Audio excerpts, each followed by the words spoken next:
So I guess it makes sense to start from the beginning. On January 2nd, 2009, I had just returned home from Colorado to New Jersey, where I had been staying with my parents for a few days. I was about to move to Hoboken, but I was arrested before I could ever get there. I had moved back so I could be closer to my son. My wife and I were going through a divorce, and all I really wanted was to be closer to him and be a father to my son.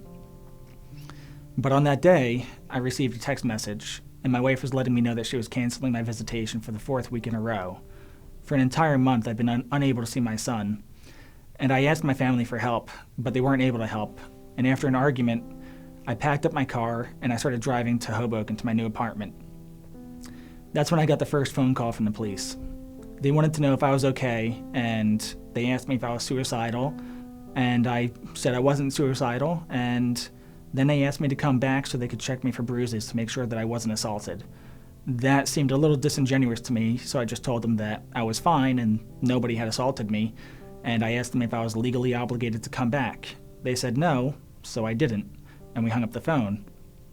About a minute later, I got a second phone call, and they told me that they'd issued a statewide alert and that all of the police officers in New Jersey would be looking out for the make and model of my car. Under threat of arrest, I decided, given the easy way or the hard way to do things, I would just turn around and go back to my parents' house.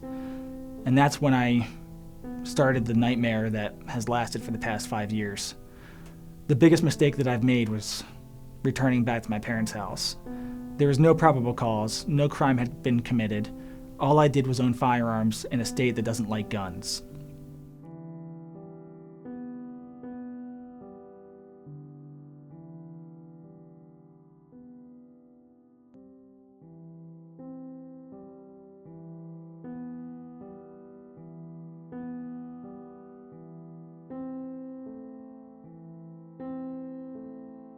Just before I was arrested, New Jersey Attorney General Ann Milgram had provided a directive to the prosecutors of New Jersey, letting them know that all gun owners should be prosecuted vigorously and uniformly for possession of firearms, even if they owned them completely legally. And that amendment to the Graves Act in 2008 changed the illegal possession of firearms from a 4th-degree felony, which you might only get a year's probation or something minor. You might even just get a slap on the wrist, to a 2nd-degree felony, the equivalent of a violent crime, where the mandatory minimum is 3 years in prison, and the sentence for that crime is 5 to 10 years. I was ultimately sentenced to 7 years in prison with a mandatory minimum of 36 months, and spent 4 months behind bars before Governor Christie released me. As soon as he let me out, I filed a motion for reconsideration with the family court, and I pretty much pled my case that if there was any way I was this dangerous person, this horrible individual, this monster that the state of New Jersey thinks gun owners are, there's absolutely no way Governor Christie would have let me out of prison. I've never hurt anyone in my entire life. I have a signed commutation order from the governor.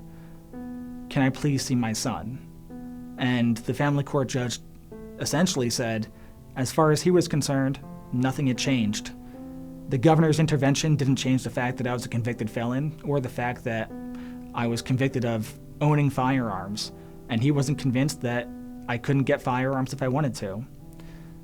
And it's almost been 5 years now since I've seen my son, and I'm still unable to see him because of these technicalities and laws, these draconian gun laws that turn innocent, well-meaning fathers into felons for life.